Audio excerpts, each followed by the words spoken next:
Francesco Rizzuto. He is a professor of European law at Liverpool Hope University. Really good to have you here on the program, Professor. Now, this visit to Moscow today by Modi, it comes just days after NATO member Hungary's leader Viktor Orban was also in Moscow showing his support for Putin.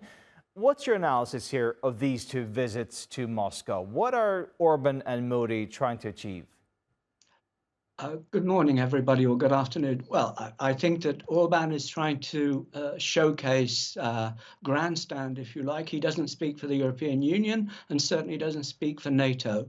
So, and the reply, by the way, from Moscow was that they're not particularly interested in a ceasefire because they feel that the wind is in their sails and they're making progress in Ukraine. As far as India is concerned, Modi, I think there, of course, everybody talks the language of peace, but Modi is particularly interested in the economic relationship with Russia, and of course Russia as well. So I think that I would not see these two visits as particularly significant. But from a Russian point of view, of course, they are able to demonstrate that world leaders will go to Moscow and will talk over the Ukraine and other matters with Russia. So Russia is in the world stage. It's not the enemy of all. It has friends. And of course, he's been meeting as well with the Chinese premier. He's also been meeting with the leader of North Korea recently. Professor, I do want to mention a few words here that Modi said when he was speaking to Putin. He said that peace is of utmost importance. And he also said that war cannot solve problems.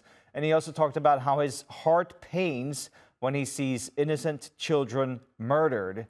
Do you think that these words are meant to try to convince Putin to stop his war in Ukraine?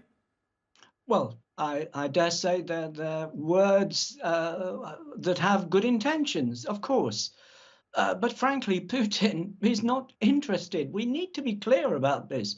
Putin wants his pound of flesh in the Ukraine, especially now, and no amount of cajoling, no amount of discussion from his friends, let alone from people, if you like, in NATO and in the European Union or the United States, will convince him to change his mind. It really is that simple.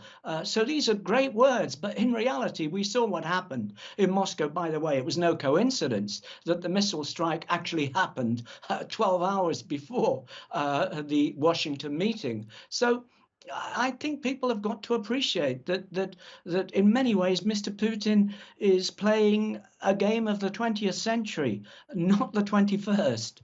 And that's absolutely crucial, really, to understand. Now, of course, Russia and the Kremlin has denied that they were behind that attack on that children's hospital. But, Professor, what do you expect to hear now from the NATO meeting happening in Washington? Do you think that NATO might be ready to take on a bigger role in defending what's possibly a future member of NATO, that is Ukraine? I think that NATO look, when we're talking about NATO, first and foremost, we're talking about the United States. And of course, the United States has made it absolutely clear, especially after the events of 12 hours ago, that it will increase its aid to the Ukraine in order for it to have, if you like, more effective air defense systems. So we know that that's going to happen. The other things that are noteworthy about this meeting, other than the 75 years and so on, is one, lots of people will be watching to see. We all fear. Well, I'm speaking personally, but I would not like to see Trump, from a European perspective and a NATO perspective, win the presidency. But there is another fear, and that is Joe Biden up to it? So if you like, there's double anxiety from somebody who we worry about his health and from somebody who clearly has said, well, Mr. Putin, walk in if they don't pay. So that's the first thing. So the second thing, of course, we will, NATO and the West will continue to help the Ukraine. The elections in France didn't go the way Mr. Putin was hoping, and there's no doubt that the centre, and certainly the centre-left in France, remain committed to helping the Ukraine. So if you like, there's no change there. There's no change in Italy, and there certainly is no change in the United Kingdom after the election result. I think the other thing we need to note of the upcoming meeting, and here then again, it depends on pressure on the United States, and I think it's the president of Turkey in particular who wants to see NATO, but for NATO, read the US and the other major allies in Europe. They want to see pressure put on Israel to engage in a ceasefire. And we'll see whether there's any progress there. And then, of course, there's fear of China. It's outside our territory, NATO's territory, but there is fear of what China is up to.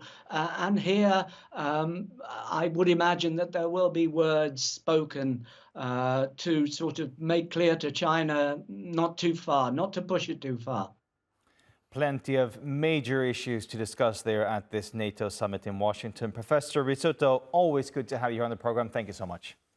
Pleasure. Goodbye.